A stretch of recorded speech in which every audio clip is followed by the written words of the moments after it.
there's a strange comfort in thinking we've seen the full story. That the explosions, betrayals, and final standoffs in action movies conclude exactly as they were meant to: loud, heroic, and definitive. But what if they weren't? What if the final act you witnessed wasn't the one originally created, but a carefully modified illusion?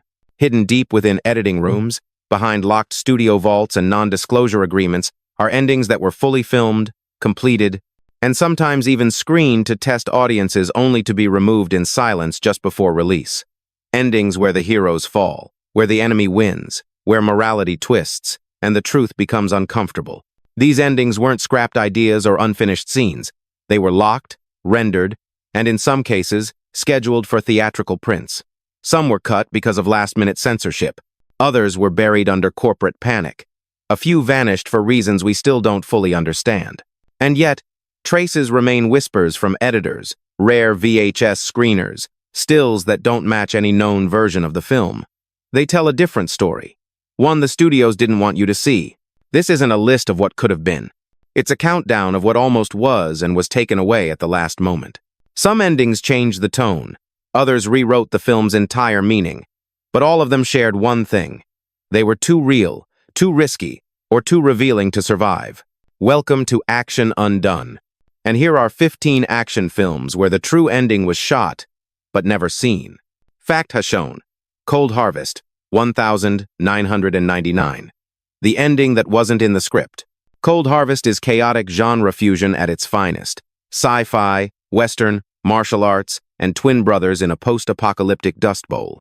Gary Daniels plays both leads. One dies, one lives. That's the premise. But there was one more twist, never scripted, never planned. During the final days of shooting, director Isaac Florentine asked Daniels to shoot a secret alternate ending. No script pages, no dialogue, just instinct. In that version, the surviving twin begins to glitch, memories breaking down, behaviors repeating. A supporting character reveals what no one expected.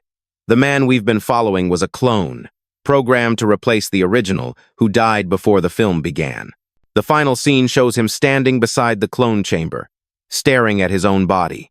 It was eerie, improvised, shot in one day on expired film stock using leftover set materials. And the studio never saw it coming. When they did, they killed it instantly. Too weird, too sci-fi, too far off-brand for a direct-to-video action title. The ending was locked in a metal can and left behind. Only continuity Polaroids remain, photos showing Daniels doubled, lighting changed, the look in his eyes wrong. The clone ending was never meant to exist. And yet, somehow, it does. And now so do you. Because you've just uncovered 15 endings that were never meant to be seen. Fact #2. Sweepers, 1998. The ending the music refused to touch. Set in landmine-ridden Angola, Sweepers is one of Dolph Lundgren's most politically ambitious films, but you wouldn't know that from the version you saw. The theatrical cut ends with a heroic deactivation of a minefield, villagers cheering, and a slow walk into the sunset. But the original ending didn't feature celebration. It featured loss. Lundgren's character was meant to die, sacrificing himself to clear the last, undocumented minefield left behind by international contractors. The final moments were grim. Children watching from a distance as the explosion goes off, their expressions unreadable. No last words, no triumph, just silence. The composer, brought in late into post-production, was reportedly disturbed by the footage. In an internal memo, he declined to score the scene, stating it did not merit music, it demanded mourning. That version of the ending was quickly discarded. The studio ordered a lighter wrap-up, complete with orchestral swells and smiling extras. What happened to the original reel remains unclear. A 2002 interview with the assistant editor suggests it was never color-corrected or synced for final output. The soundtrack was finished. The film was released. But the scene with no music? It disappeared along with the honesty it carried. And now, we close with one final film, whose missing ending was never written, never planned, and somehow still got shot. Fact #3. Red Scorpion 21994. The ending that pointed the finger. Red Scorpion 2 had no illusions about what it was, a testosterone-fueled shoot, M-up about a covert team battling neo-Nazis. It was designed to sell overseas, play loud, and say very little, except it almost said everything. In the film's original third act, The team uncovers something bigger than extremist militias, a secret U.S. intelligence program using the villains as a proxy. In the unaired ending, they confront their handler, threatening to go public. He tells them they won't survive the attempt. One team member dies. The rest walk away, throwing down their weapons, visibly broken. The film ends not with victory, but with betrayal. Studio notes reveal the ending tested very poorly among test audiences in the Midwest. Comments included un-American, anti-military, and confusing. Foreign distributors, especially in Europe, reportedly loved it. But the version that made it to video shelves was different. The team wins. No betrayal. The agency is clean. Fireworks and guitars, not paranoia and moral gray. A Cannes market reel from 1994 reportedly included the alternate ending labeled Version A. That reel has never been screened again. One buyer who claims to have seen it said, "It felt like an entirely different film, one that mattered." And that was the problem. The next film also had something to say, but its message never made it past the composer's conscience. Fact #4. Chain of Command, 1994. The ending that Van Damme ordered gone. Few fans realized Chain of Command almost starred Jean-Claude Van Damme. In the earliest drafts and production stages, Van Damme was attached to play the lead, a soldier uncovering a conspiracy that exposed global oil manipulation orchestrated by his own agency. The arc was bleak. After killing his superiors and exposing the truth, the character walks into the desert and takes his own life, leaving behind a recording that no one will ever hear. Van Damme filmed the ending during pre-visualization and early promo shoots. He even recorded voiceover for the suicide scene, a whispered monologue about betrayal and disillusionment. But after reviewing the early cut, he reportedly demanded it be shelved. His team felt it was career suicidal, too bleak, too quiet, too far from his action brand. They feared it would alienate his core fan base, and worse, tarnish his status as an invincible action figure. He left the project. Michael Dudikoff replaced him. The script was rewritten. The character survives. No mention of betrayal. No final walk into oblivion. The footage of Van Damme's version was ordered destroyed. But one cinematographer claimed a single reel was saved as insurance hidden in a Belgian archive. Van Damme has never spoken about Chain of Command. And maybe he never will. Because some endings don't fit the brand. They fit the truth, and that's a harder sell. Fact #5. Midnight Warrior, 1989. Too real, too soon. You'd be forgiven for not remembering Midnight Warrior. It was low-budget, late-night cable filler, journalism meets danger, cameras instead of guns, but its deleted ending elevated it from forgettable to infamous for those who saw it. The film originally concluded with the protagonist, a reckless journalist, finally compiling enough evidence to expose a corrupt police ring. As he heads into the courthouse to testify, a sniper takes him out on the steps. The last shot, his camera cracked open, lens bloodied, tape spinning. It was grim. It was blunt. And it hit way too close to real life. Unluckily, or perhaps tragically, a real-world investigative reporter was murdered under eerily similar circumstances 2 days before the film's test screening. The studio panicked. Fear of being labeled exploitative or opportunistic forced an immediate recall of the scene. A new ending was drafted overnight. Instead of being killed, the journalist is shown speaking passionately to the press, holding a press conference surrounded by applause and righteous indignation. The tone shifted completely from noir to noble. The original scene? Never released. The studio denies it was ever finalized.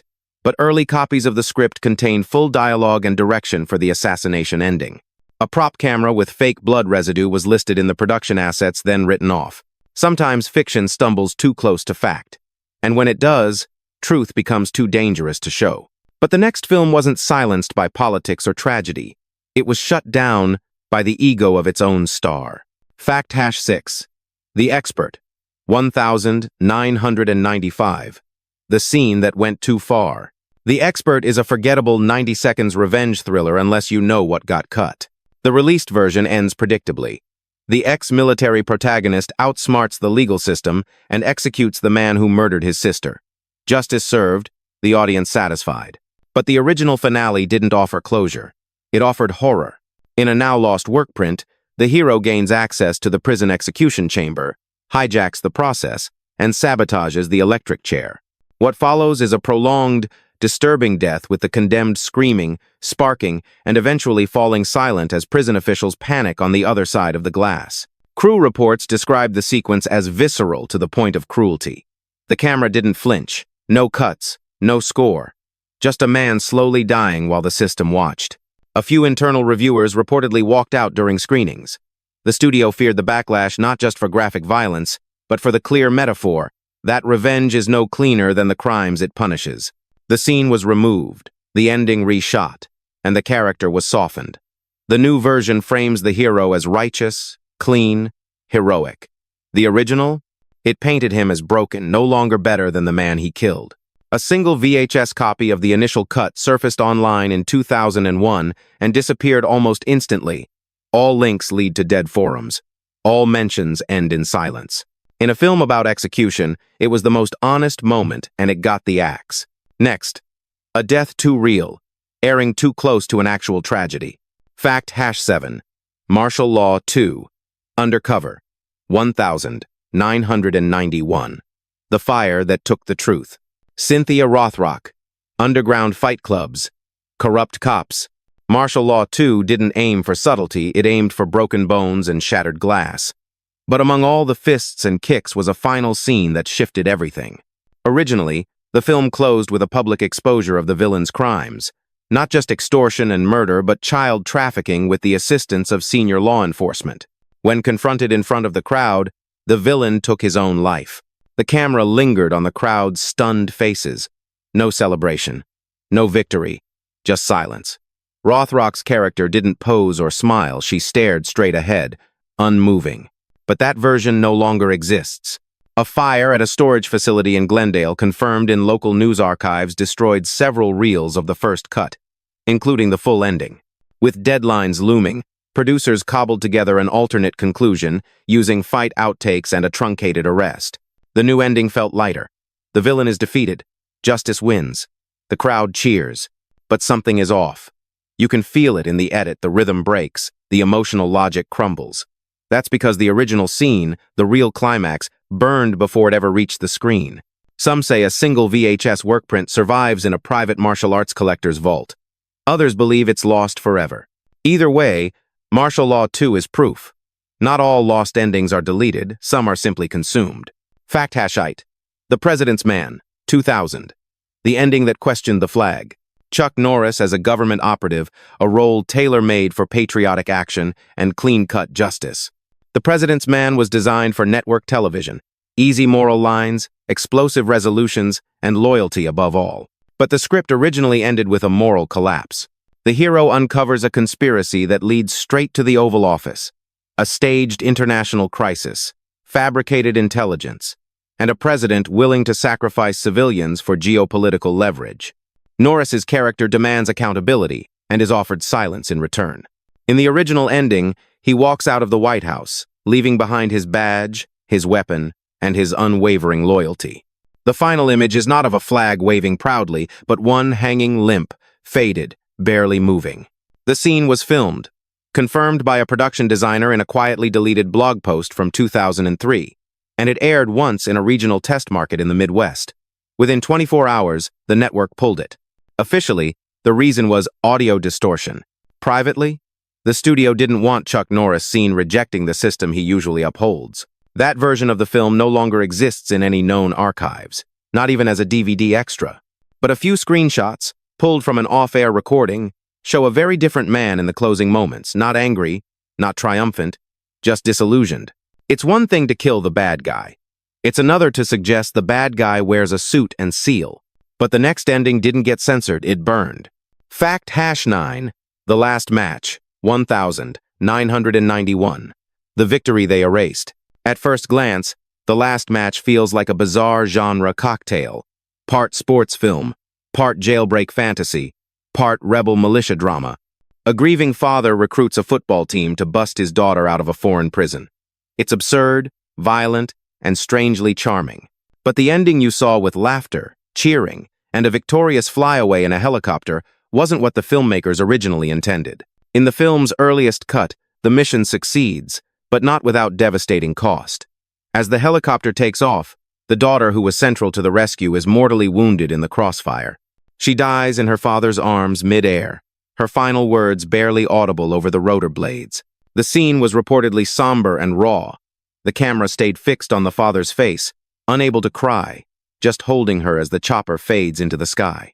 Executives panicked. The scene tested negatively emotional, and international buyers wanted something with more popcorn spirit. The ending was re-edited, the death removed, and a new final exchange dubbed over in post. But the old ending didn't vanish entirely.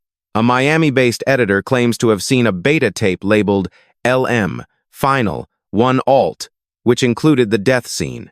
That tape, according to legend, went missing during a warehouse flood in 1994. For a film that embraced madness, its one moment of gravity was drowned literally. The next film didn't lose its ending to water, but to fear of political fire. Fact Hassan 0, Diplomatic Immunity, 1991. The ending that was too human. Diplomatic Immunity tells the tale of a grieving father turned avenger, hunting his daughter's killer across international lines. It's gritty, fast-paced, and leans into every trope it can. In the final cut, he succeeds, kills the villain, walks away, cue heroic music. But that was never how the story was supposed to end. The original finale didn't celebrate vengeance. It mourned it. In that version, the father fulfills his mission, but the victory feels hollow. Instead of a triumphant exit, he turns himself in. A quiet scene at a police station desk follows, with him removing his weapon, placing it down, and saying only, "I'm done." It was a powerful, wordless statement. The camera lingered. The music never swelled. It wasn't about justice, it was about accountability. Bruce Boxleitner, who played the lead, was said to be deeply connected to that version. Some crew members recall him calling it the only time that movie felt real. But distributors disagreed. They demanded a more uplifting finish, one that could be sold internationally without ethical baggage. So, the quiet ending was swapped out for action. The arrest scene was cut. A final chase was inserted. And the emotional weight was erased. No known footage of the original survives. But one editor claimed the negative was labeled int, station, final, and never scanned. Sometimes the strongest endings are the quietest. And sometimes, silence is what studios fear most. Fact Hassanone, Point of No Return, 1993. The final shot that was never meant to fade. In the American remake of La Femme Nikita, Bridget Fonda plays a government-trained assassin clawing her way toward redemption. The ending, as most remember it, is ambiguous but warm. Maggie disappears into a peaceful new life, escaping the bloodshed behind her. But the original ending was anything but peaceful. An early cut leaked in fragments through storyboard art and unverified crew interviews featured a chilling confrontation. Maggie, believed to have escaped, is tracked down by her handler in a quiet rural setting. No fight, no final words. Just a single, silenced gunshot mid-sentence. She drops. He walks away. The scene reportedly ended in silence. No music, no fade. Just a locked-off camera capturing inevitability. Studio executives hated it. They feared backlash from American audiences used to redemptive arcs. They argued it made the protagonist unsympathetic, missing the point entirely. A reshoot was quickly ordered, giving Maggie a second chance even if it betrayed the character's arc. Some believe this was an attempt to make the film less European, to soften its coldness. But others say it was fear, plain and simple. Fear of showing what government operatives do when their tools try to walk away. The original sequence remains unreleased, but a blurry image from a storyboard shows Maggie smiling, unaware of the gun behind her. It's haunting. But the next ending? It wasn't just cut. It was buried by shame by the actor who couldn't bear to let it live. Fact Hassan 2. One Man Force. 1989. The ending that killed everyone. In One Man Force, ex-football star John Matujak plays the archetypal lone wolf, a disgraced cop turned avenger, tearing through drug cartels with pure rage and brute strength. The theatrical version ends with a bombastic assault, the hero triumphing against all odds. A body count, a one-liner, and credits. But there was another ending, one that left no one standing. Originally, the film wrapped with the entire final act collapsing into chaos. The hero storms the hideout, guns blazing, but reinforcements never arrive. He's shot, bleeding out as the building catches fire. The woman he tried to save, killed in the crossfire. The boy he swore to protect, caught in the explosion. The final moment? An overhead shot of the compound burning to ash, with no music. Just wind. The director reportedly fought to keep it. He believed the story demanded consequence, not triumph. But test screenings were brutal. Viewers called it numbing, too hopeless, and like a funeral. Within days, producers ordered a complete reversal. A surviving sidekick was written in. The hero escaped. A freeze-frame smile sealed the ending false closure for a film originally designed to punish violence, not glorify it. Some whisper that a bootleg VHS of the original cut was sold in Eastern Europe, complete with subtitles and no happy ending. But that copy has never resurfaced. Sometimes, a hero walking away isn't bravery. It's just marketing. Next, we look at a film where the woman we followed was never supposed to live, and the studio made sure you never saw how it really ended. Fact-3. The Silencer, 1992. The ending that crossed the line. On paper, The Silencer is a low-budget espionage thriller lost in a sea of similar titles. But under the surface, it nearly became a cinematic grenade, one aimed squarely at institutional corruption. The cut ends predictably. The agent completes his assignment, the villain is neutralized, and American flags wave in the background. But in the original finale, which was filmed, locked, and scheduled for international release, the mission unravels. The agent discovers that his target was not a threat, but a whistleblower. Worse, he learns his own agency orchestrated the setup to silence internal leaks. The final shot had the protagonist bleeding out, realizing he was never the hero, only a tool. The sequence closed with a slow zoom on government documents smoldering in a trash can, stamped with a fictional Department of Defense seal. That scene never made it past legal. Internal memos reportedly circulated, warning of anti-authority narrative conflicts. A reshoot was greenlit without fanfare, and the original reels locked away. Rumors persist that a work print with the banned ending was shown once at a private European buyers' convention, only to be pulled mid-screening. In Hollywood, silence can be louder than censorship. The Silencer didn't just lose its ending, it lost its warning. And the next film? It wasn't just the ending that was erased, it was everyone in it. Fact-4. Silent Trigger, 1996. The past they didn't want revealed. Silent Trigger is minimalism wrapped in gunpowder, a sniper trapped in a skyscraper, shadowed by guilt and silence. The released ending? Ambiguous. The protagonist fades into the distance, wounded but alive. Yet originally, his departure was anything but silent. A deleted flashback was intended to close the film, one that revealed a mission gone wrong, involving civilian deaths during a failed assassination. The scene painted Lundgren's character not as stoic, but shattered, haunted by the price of loyalty and obedience. According to multiple former crew members, this ending was shot in a desaturated palette, filled with distorted sound and shaky camera work mimicking PTSD imagery. It was visceral, human, devastating. But test audiences didn't connect. Studio execs feared backlash for portraying military failure with too much honesty. So the ending was excised, and the narrative hollowed. A handful of stills from the sequence circulated online in niche forums during the early 2000s.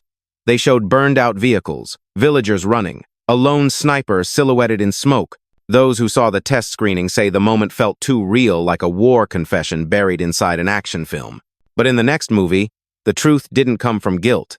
It came from something even more dangerous, a direct shot at government cover-ups. Fact-5. Deadly Outbreak, 1995. A hero they refused to let die. Jeff Speakman's Deadly Outbreak seemed like standard 90 seconds action fare, a lone commando trapped in a chemical facility, battling terrorists one hallway at a time. The film closes with him alive and battered, walking away as the threat dissolves behind him. But that was not the ending anyone on set expected. The original cut of the film had Dutton, the main character, perishing in the final explosion, sacrificing himself to prevent a larger catastrophe. It was bold, emotional, and unexpectedly tragic, a rare choice for a straight-to-video action flick. The scene was shot in full, close-ups of Dutton triggering the blast, a cut to black as the facility erupts. Even the score was tailored to that moment. But once the studio previewed it, panic set in. Market research warned against hero death fatigue, and feedback cards called the ending depressing. Within 72 hours, a new ending was hastily shot in a nearby warehouse dressed to look like a corridor. Dutton survives. He limps out, delivers a smirk, and lives to fight another day. That's the ending you saw. But fragments of the original persist. A UK distributor once claimed to have received the death cut in a promotional VHS bundle, but the tape vanished before it could be verified. In the world of bargain bin action, even heroes weren't allowed to die if it meant losing audience satisfaction. But the next film's truth wasn't just rewritten, it was emotionally erased. Bonus fact: Laser Mission, 1989.